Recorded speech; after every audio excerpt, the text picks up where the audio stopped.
Morning friend, कैसे हैं आप सब। उम्मीद है आप सब अच्छे और स्वस्थ होंगे। तो चलिए शुरू करते हैं आज सिंधु घाटी सभ्यता का अगला पार्ट। पिछले पार्ट में हमने 41 महत्वपूर्ण प्रश्नों को सॉल्व कर लिया था। आज 42वें प्रश्न से शुरू करते हैं। इससे पहले जो भी भाई बहन चैनल पर नए हो, चैनल को सब्सक्राइब कर लेंगे और बेल आइकन को प्रेस कर देंगे ताकि हमारी आने वाली अगली वीडियो आप तक तुरंत पहुँच सके। तो चलिए शुरू करते हैं। तो 42वां प्रश्न दिया गया है, हड़प्पा की मिट्टी के बर्तनों पर सामान्यतः किस रंग का उपयोग किया था। तो हड़प्पा कालीन सभ्यता जो थी, वहाँ के जो मिट्टी के बर्तन थे उस पर किस रंग का उपयोग हुआ था। ऑप्शन ए लाल रंग का, ऑप्शन बी नीला हरे रंग का, ऑप्शन सी पांडु रंग का, या फिर ऑप्शन डी नीले रंग के। तो इसका राइट आंसर हो जाएगा ऑप्शन ए लाल रंग का। हड़प्पा की मिट्टी के बर्तनों पर सामान्यतः लाल रंग का प्रयोग किया गया था। चलिए अगले प्रश्न की तरफ। अगला प्रश्न आपका दिया गया है, सिंधु सभ्यता के निम्नलिखित में से किस युग में पड़ता है। तो सिंधु सभ्यता थी वो किस युग में पड़ती थी। ऑप्शन ए ऐतिहासिक काल में, ऑप्शन बी प्रागैतिहासिक काल में, ऑप्शन सी उत्तर प्रागैतिहासिक काल में, या फिर ऑप्शन डी आदि ऐतिहासिक काल में। तो इसका राइट आंसर हो जाएगा ऑप्शन डी आदि ऐतिहासिक काल में ही सिंधु सभ्यता का काल पड़ता है। चलिए अगले प्रश्न की तरफ। अगला प्रश्न आपका दिया गया है, सिंधु घाटी सभ्यता की विकसित अवस्था में निम्नलिखित में से किस स्थलों से घरों में कुएं के अवशेष मिले हैं। अर्थात सिंधु सभ्यता के किस स्थल से, सिंधु सभ्यता कौन सा स्थान ऐसा था जहाँ के स्थल से घरों में कुएं के अवशेष मिले हैं। तो ऑप्शन ए हड़प्पा से, ऑप्शन बी कालीबंगा से, ऑप्शन सी लोथल से, या फिर ऑप्शन डी मोहनजोदड़ो से। तो इसका राइट आंसर हो जाएगा ऑप्शन डी मोहनजोदड़ो से ही घरों में कुएं के अवशेष प्राप्त हुए हैं। चलिए अगले प्रश्न की तरफ। अगला प्रश्न आपका दिया गया है, सिंधु घाटी सभ्यता को खोज करने में जिन दो भारतीयों का नाम जुड़ा है वे कौन है। ऑप्शन ए दयाराम साहनी एवं Rakhaldas Banerjee, option B John Marshall एवं ईश्वरी प्रसाद, ऑप्शन सी आशीर्वादी लाल या श्रीवास्तव एवं रंगनाथ राव, या फिर ऑप्शन डी माधव स्वरूप वत्स एवं वीबी राव। तो इसका राइट आंसर हो जाएगा ऑप्शन ए दयाराम साहनी और राखालदास बनर्जी ने ही सिंधु घाटी सभ्यता की खोज की थी। चलिए अगले प्रश्न की तरफ। अगला प्रश्न आपका दिया गया है, रंगपुर जहां हड़प्पा की समकालीन सभ्यता थी तो वह कहाँ है। अर्थात रंगपुर कहाँ है। ऑप्शन ए पंजाब में, ऑप्शन बी उत्तर प्रदेश में, ऑप्शन सी सौराष्ट्र में, या फिर ऑप्शन डी राजस्थान में। तो इसका राइट आंसर हो जाएगा ऑप्शन सी रंगपुर हड़प्पा कालीन सभ्यता सौराष्ट्र में है। चलिए अगले प्रश्न की तरफ। अगला प्रश्न आपका दिया गया है, मोहनजोदड़ो एवं हड़प्पा एवं मोहनजोदड़ो की पुरातात्विक खुदाई के प्रभारी थे। अर्थात हड़प्पा एवं मोहनजोदड़ो की जो खुदाई हुई थी उसके प्रभारी उस समय कौन थे। Option A lord Macaulay, option B sir John Marshall, option C lord Clive, या फिर ऑप्शन डी कर्नल टॉड। तो इसकी राइट आंसर हो जाएगा option B sir John Marshall ही हड़प्पा एवं मोहनजोदड़ो की पुरातात्विक खुदाई के प्रभारी थे। चलिए अगले प्रश्न की तरफ। अगला प्रश्न आपका दिया गया है, निम्नलिखित में से किस पशु की आकृति जो मोहर पर मिलती है जिससे ज्ञात होता है कि सिंधु घाटी एवं मेसोपोटामिया की सभ्यताओं के मध्य व्यापारी संबंध थे। अर्थात जो सिंधु घाटी सभ्यता की जो मोहर थी उस पर किस पशु की आकृति बनी हुई थी जिससे पता चलता है कि सिंधु घाटी एवं मेसोपोटामिया की जो सभ्यता थी उनके मध्य व्यापारी संबंध थे। ऑप्शन ए घोड़ा, ऑप्शन बी गधा, ऑप्शन सी बैल, या फिर ऑप्शन डी हाथी। तो इसका राइट आंसर हो जाएगा ऑप्शन सी बैल। चलिए अगले प्रश्न की तरफ। अगला प्रश्न आपका दिया गया है, सिंधु घाटी के लोग विश्वास करते थे। सिंधु घाटी के लोग किस चीज़ में विश्वास करते थे। ऑप्शन ए आत्मा और ब्रह्म में, ऑप्शन बी कर्म कांड में, ऑप्शन सी यज्ञ प्रणाली में, या फिर ऑप्शन डी मातृशक्ति में। तो इसका राइट आंसर हो जाएगा ऑप्शन डी मातृशक्ति में। सिंधु घाटी सभ्यता के लोग मातृशक्ति में ज़्यादा विश्वास करते थे। चलिए अगले प्रश्न की तरफ। अगला प्रश्न आपका दिया गया है, निम्नलिखित में से कौन सा सिंधु स्थल समुद्र तट पर स्थित नहीं था। तो कौन सा ऐसा स्थल था जो समुद्र तट पर स्थित नहीं था। Option A Surkotada, option B Lothal, option C Balakot, या फिर ऑप्शन डी कोटदीजी। तो इसका राइट आंसर हो जाएगा ऑप्शन डी कोटदीजी सिंधु घाटी सभ्यता का एक स्थल था जो समुद्र तट पर स्थित नहीं था। बाकी तीनों सुरकोटदा, लोथल और बालाकोट ये समुद्र तट पर स्थित थे। चलिए अगले प्रश्न की तरफ। अगला प्रश्न आपका दिया गया है, निम्नलिखित में से कौन मोहनजोदड़ो की सबसे बड़ी इमारत मानी जाती है। अर्थात जो मोहनजोदड़ो थी वहाँ पर सबसे बड़ी इमारत कौन सी थी। ऑप्शन ए विशाल स्नानागार, ऑप्शन बी विशाल अन्नागार या धान्य कोठार जहाँ पर अन्न रखे जाते थे, ऑप्शन सी सभा भवन, या फिर ऑप्शन डी इनमें से कोई नहीं। तो इसका राइट आंसर हो जाएगा ऑप्शन ए विशाल स्नानागार थे और मोहनजोदड़ो की सबसे बड़ी इमारत मानी जाती थी। चलिए अगले प्रश्न की तरफ। अगला प्रश्न आपका दिया गया है, हड़प्पा कालीन लोगों ने नगरों में घरों के विन्यास के लिए कौन सी पद्धति अपनाई थी? ऑप्शन ए कमल पुष्प की आकृति का, ऑप्शन बी गोलाकार आकृति में, ऑप्शन सी ग्रीड पद्धति में, या फिर ऑप्शन डी त्रिभुजाकार आकृति में। तो इसका राइट आंसर हो जाएगा ऑप्शन सी ग्रीड पद्धति में। हड़प्पा कालीन लोगों के जो नगर थे वो ग्रीड पद्धति के आधार पर बनाए गए थे। चलिए अगले प्रश्न की तरफ। अगला प्रश्न आपका दिया गया है, सूची 1 और सूची 2 के साथ सुमेलित कीजिए और सूचियों के नीचे दिए गए कोड का प्रयोग कर सही चुनिए। सूची 1 और सूची 2 दी गई है। सूची 1 में प्राचीन स्थल दिए गए हैं और सूची 2 में पुरातात्विक अवशेष दिए गए हैं, अर्थात सिंधु घाटी सभ्यता का कौन से स्थल से क्या क्या प्राप्त हुआ ये पूछा गया है। तो चलिए देखते हैं। लोथल से क्या प्राप्त हुआ है, कालीबंगन से क्या प्राप्त हुआ है, धौलावीरा से क्या प्राप्त हुआ है और बनवाली से क्या प्राप्त हुआ है। बनवाली से क्या प्राप्त हुआ, तो चलिए देखते हैं। लोथल से क्या प्राप्त हुआ है, लोथल आपका प्राप्त हुआ है, हाँ लोथल से क्या प्राप्त हुआ है, लोथल से गोदीबाड़ा प्राप्त हुआ है। तो 1 का 2 हो जाएगा। कालीबंगन से आपका क्या प्राप्त हुआ, तो कालीबंगन से जूते हुए खेत जो कालीबंगन से प्राप्त हुए हैं।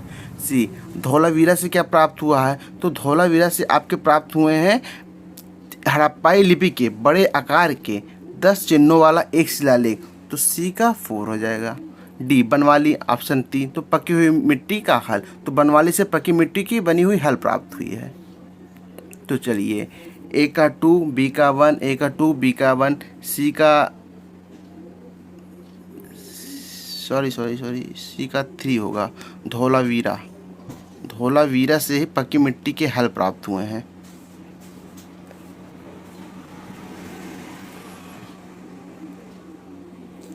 ये आपके गलत हो गए हैं। ए का होगा लोथल से आपका प्राप्त हुआ है गोदीबाड़ा। कालीबंगन से आपके जूते हुए खेत, और धौलावीरा से पकी हुई मिट्टी प्राप्त हुई है, और बनवाली से आपके हड़प्पाई लिपि के बड़े आकार के 10 चिन्हों वाला शिलालेख प्राप्त हुआ।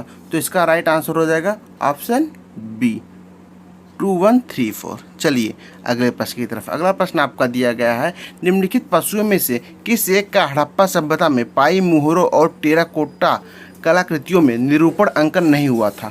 ऑप्शन ए शेर का, ऑप्शन बी हाथी का, ऑप्शन सी गैंडे का, या फिर ऑप्शन डी बाघ का। तो पूछा गया है कि इनमें से कौन से ऐसे पशु थे जिनमें हड़प्पा सभ्यता में पाई गई मुहरों और टेराकोटा कलाकृतियाँ क्या होती हैं, मिट्टी से बनी हुई कलाकृतियाँ में अंकन नहीं हुआ है। तो इसका राइट आंसर हो जाएगा ऑप्शन ए शेर का अंकन नहीं हुआ है।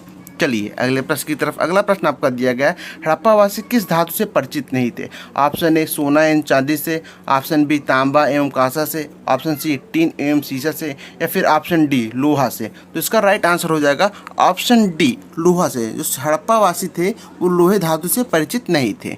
चलिए अगले प्रश्न की तरफ। अगला प्रश्न आपका दिया गया है, निम्नलिखित में से किस हड़प्पा कालीन स्थल से युगल सावधान का साक्ष्य मिलता है? तो युगल सावधान किस हड़प्पा कालीन स्थल से प्राप्त होते हैं? Option A Lothal, option B Kalibangan, option C Banawali, या फिर ऑप्शन डी हड़प्पा। तो इसका राइट आंसर हो जाएगा ऑप्शन ए जो युगल सावधान है वो लोथल से प्राप्त हुए हैं। चलिए अगले प्रश्न की तरफ। अगला प्रश्न आपका दिया गया है, कपास का उत्पादन सर्वप्रथम सिंधु क्षेत्र में हुआ, जिसे ग्रीक या यूनान के लोग किस नाम से पुकारते थे? तो कपास को सिंधु या ग्रीक के लोग किस नाम से पुकारते थे ये पूछा गया है। ऑप्शन ए सेंडन के नाम से, ऑप्शन बी कॉटन के नाम से, ऑप्शन सी ए एवं बी दोनों के नाम से, या फिर ऑप्शन डी हड़प्पा के नाम से। तो इसका राइट आंसर हो जाएगा ऑप्शन ए जो कपास थे उसको ग्रीक के लोग सिंडन के नाम से जानते थे। तो option A is the right answer. चलिए अगले प्रश्न की तरफ। अगला प्रश्न आपका दिया गया है, हड़प्पा के काल का तांबे का रथ किस स्थान से प्राप्त हुआ है? तो हड़प्पा काल में तांबे का रथ किस स्थान से प्राप्त हुआ? ऑप्शन ए कुणाल से, ऑप्शन बी राखीगढ़ी से, ऑप्शन सी दैमाबाद से, या फिर ऑप्शन डी बनावली से। तो इसका राइट आंसर हो जाएगा ऑप्शन सी दैमाबाद से। दैमाबाद से ही तांबे के रथ प्राप्त हुआ है। चलिए अगले प्रश्न की तरफ। अगला प्रश्न आपका दिया गया है, हड़प्पावासी किन किन धातुओं को आयात करते थे? उत्तर कूट में देना है। ऑप्शन ए चांदी का, ऑप्शन बी टीन का, या फिर ऑप्शन सी सोने का। तो हड़प्पावासी किन किन धातुओं का आयात करते थे?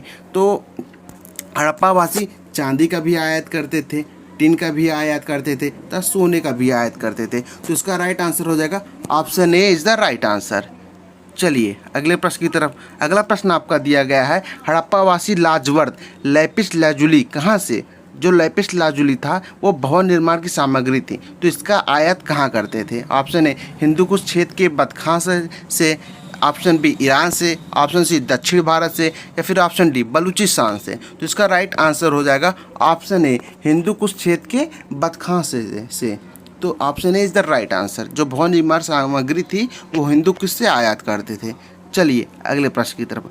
अगला प्रश्न आपका दिया गया है, अफगानिस्तान स्थित सिंधु सभ्यता से संबंधित स्थल है। तो अफगानिस्तान में कौन सा स्थल है जो सिंधु घाटी सभ्यता से संबंधित है? Option A Mundigak, option B Shortugai, option C A एवं बी दोनों, या फिर ऑप्शन डी हड़प्पा। तो इसका राइट आंसर हो जाएगा ऑप्शन सी ए एवं बी दोनों। मुंडी कॉक और सुरतोगोई दोनों अफगानिस्तान में स्थित हड़प्पाई या सिंधु घाटी सभ्यता के स्थल थे। चलिए अगले प्रश्न की तरफ। अगला प्रश्न आपका दिया गया है, कौन कौन से नगर सिंधु सभ्यता के बंदरगाह नगर थे? तो सिंधु सभ्यता का कौन कौन सा नगर बंदरगाह वाले थे? ऑप्शन ए लोथल एवं सुत्तागेंडर, ऑप्शन बी अल्लादीनो एवं बालाकोट, ऑप्शन सी कुंतासी, या फिर ऑप्शन डी इनमें से सभी। तो इसका राइट आंसर हो जाएगा ऑप्शन डी इनमें से सभी। ये चारों स्थल सिंधु घाटी सभ्यता के बंदरगाह थे। चलिए अगले प्रश्न की तरफ। अगला प्रश्न आपका दिया गया है, मोहनजोदड़ो से प्राप्त पशुपति शिव आद्य शिव मुहर में किन किन जानवरों का अंकन हुआ था? जो मोहनजोदड़ो से पशुपति शिव या आद्य शिव मुहर से जानवरों का अंकन प्राप्त हुआ है वो कहाँ से प्राप्त हुआ है? ऑप्शन ए व्याघ्र एवं हाथी से, ऑप्शन बी गैंडा एवं भैंसा से, ऑप्शन सी हिरण से, या फिर ऑप्शन डी इनमें से सभी। तो इसका राइट आंसर हो जाएगा ऑप्शन डी इनमें से सभी। D is the right answer. जो मोहनजोदड़ो से प्राप्त पशुपति शिव या आदि शिव की मुहर थी वो इन पर व्याघ्र एवं हाथी, गैंडा एवं भैंसा एवं हिरण सबकी चित्र प्राप्त हुई है, सबका अंकन किया गया है। चलिए अगले प्रश्न की तरफ। अगला प्रश्न आपका दिया गया है, किस हड़प्पाकालीन स्थल से नृत्य या नृत्य मुद्रा वाली स्त्री की कांस्य मूर्ति प्राप्त हुई है? तो हड़प्पाकालीन का कौन सा स्थल था जहां पर नृत्य मुद्रा वाली स्त्री की कांस्य मूर्ति प्राप्त हुई है? ऑप्शन ए मोहनजोदड़ो से, ऑप्शन बी कालीबंगा से, ऑप्शन सी हड़प्पा से, या फिर ऑप्शन डी बनावली से। तो इसका राइट आंसर हो जाएगा ऑप्शन ए मोहनजोदड़ो से ही नित्य मुद्रा वाली स्त्री की कांस्य मूर्ति प्राप्त हुई है। चलिए अगले प्रश्न की तरफ। अगला प्रश्न आपका दिया गया है, किस हड़प्पाकालीन स्थल से पुजारी की प्रस्तर मूर्ति प्राप्त हुई है? अर्थात हड़प्पाकालीन का कौन सा स्थल था जहां पर पुजारी की पत्थर की मूर्ति प्राप्त हुई है? ऑप्शन ए हड़प्पा से, ऑप्शन बी मोहनजोदड़ो से, ऑप्शन सी लोथल से, या फिर ऑप्शन डी रंगपुर से। तो इसका राइट आंसर हो जाएगा ऑप्शन ए हड़प्पा से ही पुजारी की प्रस्तर मूर्ति प्राप्त हुई है। चलिए अगले प्रश्न की तरफ। अगला प्रश्न आपका दिया गया है, किस सिंधुकालीन स्थल से एक ईंट पर बिल्ली का पीछा करते हुए कुत्ते के पंजों के निशान मिले हैं? ऑप्शन ए हड़प्पा से, ऑप्शन बी मोहनजोदड़ो से, ऑप्शन सी चन्हूदड़ो से, या फिर ऑप्शन डी लोथल से। तो इसका राइट आंसर हो जाएगा ऑप्शन सी चन्हूदड़ो से ही एक ईंट पर बिल्ली का पीछा करते हुए कुत्तों के पंजे के निशान मिले हैं। चलिए अगले प्रश्न की तरफ। अगला प्रश्न आपका दिया गया है, किस हड़प्पाकालीन स्थल से प्राप्त जार पर चोंच में मछली दबाए चिड़िया एक पेड़ के नीचे खड़ी लोमड़ी का चित्रांकन मिलता है जो पंचतंत्र के लोमड़ी कहानी के सादृश्य है? ऑप्शन ए हड़प्पा से, ऑप्शन बी मोहनजोदड़ो से, ऑप्शन सी लोथल से, या फिर ऑप्शन डी रंगपुर से। तो इसका राइट आंसर हो जाएगा ऑप्शन सी लोथल से ही जो जार प्राप्त हुआ था उसमें एक चोंच में मछली दबाए चिड़िया तथा एक पेड़ के नीचे खड़ी लोमड़ी का चित्रांकन मिलता है। तो option C is the right answer. चलिए अगले प्रश्न की तरफ। अगला प्रश्न आपका दिया गया है, स्वतंत्रोत्तर भारत में सबसे अधिक संख्या में हड़प्पा के युगीन स्थलों की खोज किस प्रांत से प्राप्त हुई है? ऑप्शन ए गुजरात से, ऑप्शन बी राजस्थान से, ऑप्शन सी पंजाब और हरियाणा से, या फिर ऑप्शन डी उत्तर पश्चिमी उत्तर प्रदेश से। तो इसका राइट आंसर हो जाएगा ऑप्शन ए गुजरात से। चलिए अगले प्रश्न की तरफ। अगला प्रश्न आपका दिया गया है, निम्नलिखित में से कौन सी फसल हड़प्पाकालीन लोगों का मुख्य खाद्यान्न नहीं थी? तो कौन सी ऐसी फसल थी जो हड़प्पाकालीन लोगों के मुख्य खाद्यान्न नहीं थी? ऑप्शन ए जौ, ऑप्शन बी दालें, ऑप्शन सी चावल या फिर ऑप्शन डी गेहूँ। तो इसका राइट आंसर हो जाएगा ऑप्शन सी चावल। हड़प्पा कालीन लोगों का मुख्य खाद्यान्न चावल नहीं थी। चलिए अगले प्रश्न की तरफ। अगला प्रश्न आपका दिया गया है कथन और कारण दिया गया है। तो कथन ए दिया गया है हड़प्पा तथा मोहनजोदड़ो अब विलुप्त हो गए हैं, और कारण इसका क्या दिया गया है, वे उत्खनन के दौरान प्राप्त हुए थे। तो कथन और कारण दोनों सही है। तो ऑप्शन देख लेते हैं। ऑप्शन ए और दोनों सही है तथा आर ए का सही स्पष्टीकरण है। ऑप्शन बी दिया गया है ए और आर दोनों सही किंतु आर ए का सही स्पष्टीकरण नहीं है। ऑप्शन सी दिया गया ए सही है किंतु आर गलत है। ऑप्शन डी दिया गया ए गलत है किंतु आर सही है। तो इसका राइट आंसर ऑप्शन ए ही हो जाएगा, क्योंकि ए और आर दोनों सही भी है और आर ए का सही स्पष्टीकरण भी है। तो option A is the right answer. चलिए अगले प्रश्न की तरफ। अगला प्रश्न आपका दिया गया है सिंधु घाटी सभ्यता के संदर्भ में निम्नलिखित कथनों पर विचार कीजिए। ऑप्शन एक, यह प्रमुखतः लौकिक सभ्यता थी तथा उसमें धार्मिक तत्व यद्यपि उपस्थित था और वर्चस्वशाली नहीं था। उपस्थित तो था लेकिन वर्चस्वशाली नहीं था। और दूसरा दिया गया है उस काल में भारत में कपास के वस्त्र बनाए जाते थे। तो उपयुक्त में से कौन सा कथन सही है? तो ऑप्शन ए केवल एक, ऑप्शन बी केवल दो, ऑप्शन सी एक और दो दोनों, या फिर ऑप्शन डी ना तो एक और ना ही दो। तो इसका राइट आंसर हो जाएगा ऑप्शन सी, एक और दो दोनों सही हैं। चलिए अगले प्रश्न की तरफ। अगला प्रश्न आपका क्या दिया गया है, सूची दी गई है, सूचियों को सही सुमेलित करना है। हड़प्पा कालीन स्थल दिए गए और उनकी स्थिति पूछी गई है। तो कौन सा हड़प्पा कालीन स्थल कहाँ पर स्थित था? तो चलिए देखते हैं। मांडा, मांडा आपका कहाँ स्थित था? तो मांडा आपका स्थित था जम्मू कश्मीर में। तो मांडा का हो जाएगा 3। दैमाबाद, दैमाबाद कहाँ स्थित था? दैमाबाद आपका स्थित था महाराष्ट्र में। तो बी का 4 हो जाएगा। कालीबंगा, कालीबंगा कहाँ स्थित है? ये स्थित था राजस्थान में। तो सी का 3 हो जाएगा। और डी राखी गढ़ी, राखी गढ़ी कहाँ स्थित है? ये हरियाणा में गलत स्थित है। तो इसका क्या हो जाएगा? ए का 1, बी का 2, सी का 3, डी का 4। तो 1 2 3 4। चलिए ऑप्शन देख लेते हैं। ऑप्शन क्या दिए गए हैं? 1 2 3। तो option A is the right answer. Option A is the right answer हो जाएगा। चलिए अगले प्रश्न की तरफ। अगला प्रश्न आपका क्या दिया गया है, हड़प्पा कालीन स्थलों में अभी तक किस धातु की प्राप्ति नहीं हुई थी? तो हड़प्पा कालीन स्थल से कौन सी धातु अब तक नहीं प्राप्त किया गया है? ऑप्शन ए तांबा, ऑप्शन बी स्वर्ण, ऑप्शन सी चांदी, ऑप्शन डी लोहा। तो इसका राइट आंसर हो जाएगा ऑप्शन डी लोहा। बाकी तो तीनों प्राप्त हुए थे लेकिन लोहा धातु से हड़प्पा कालीन सभ्यता के लोग परिचित नहीं थे। तो D is the right answer. चलिए अगले प्रश्न की तरफ। अगला प्रश्न आपका क्या दिया गया है, किस पशु के अवशेष सिंधु घाटी सभ्यता में प्राप्त नहीं हुए थे? ऑप्शन ए शेर, ऑप्शन बी घोड़ा, ऑप्शन सी गाय, या फिर ऑप्शन डी हाथी। तो इसका राइट आंसर हो जाएगा ऑप्शन ए शेर। शेर के अवशेष सिंधु घाटी सभ्यता से प्राप्त नहीं हुए थे। चलिए अगले प्रश्न की तरफ। ये आपका आखिरी प्रश्न है, तो चलिए देख लेते हैं। चन्नूदड़ो के उत्खनन का निर्देशन किया था। तो चन्नूदड़ो का जो उत्खनन हुआ था उसका निर्देशन किसने किया था? Option A J.H. मैके ने, option B sir John Marshall ने, ऑप्शन सी R.E.M. व्हीलर ने, या फिर option D sir Aurel Stein ने। तो इसका राइट आंसर हो जाएगा ऑप्शन ए, J.H. मैके ने ही चन्नूदड़ो के उत्खनन का निर्देशन किया था। चलिए उम्मीद है आपको ये सीरीज़ पसंद आएगी। ये इस सीरीज़ का आखिरी क्वेश्चन था। तो इसके बाद आपका नेक्स्ट पार्ट वैदिक सभ्यता शुरू होगा।